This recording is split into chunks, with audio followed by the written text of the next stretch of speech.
A veteran's family left in limbo months after his death. And they say the coroner hasn't issued his death certificate, which has made an already difficult loss more challenging.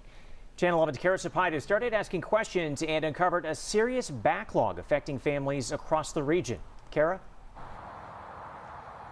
Gordon, it has been 3 months since this decorated Army veteran was buried here with full military honors. His widow says she's still being blocked by red tape from the VA to state police and elsewhere and can't move forward financially until she receives that death certificate.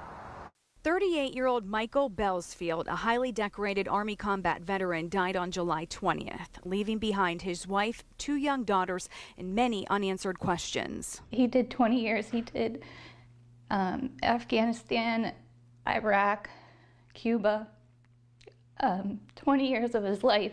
And I think he deserves more than this. Michael's wife, Kayla, is now struggling financially, unable to move forward, pay bills, or collect life insurance, all because 3 months later, she's still waiting for a death certificate. With the military, I can't get his life insurance. I can't get his savings. I can't get anything for the girls. There's just so much that I can't do until I get that. Michael took his own life that day, leaving behind a video. The tragic suicide happened just 3 days after he called the VA asking for an emergency counseling session.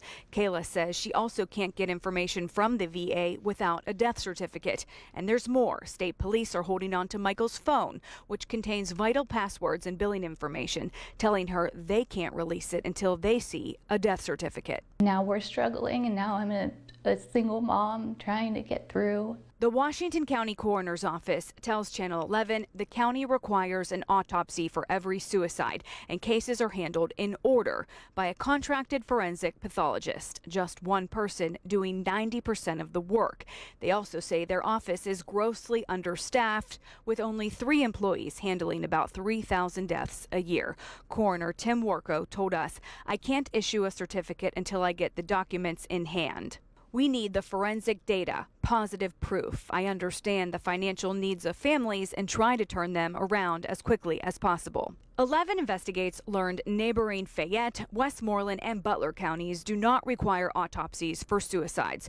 Greene County does. Allegheny County leaves it up to the pathologist, but tells us they perform them within 48 hours. Something needs done, or they need to have resources available. The coroner's office, if they're going to take this long, I think resources need to be available to the loved ones left behind, because there's nothing. Kayla shared some of her favorite photos of her strong, quiet, proud husband. How he cried, leaving his daughters as he headed overseas to serve his country. How he may have been battling PTSD and no one knew. Now Kayla and her daughters are trying to heal without help and without him. The stigma around mental health and men don't talk about their feelings, and they feel like they have no way out. And that's another big thing that I want to raise awareness.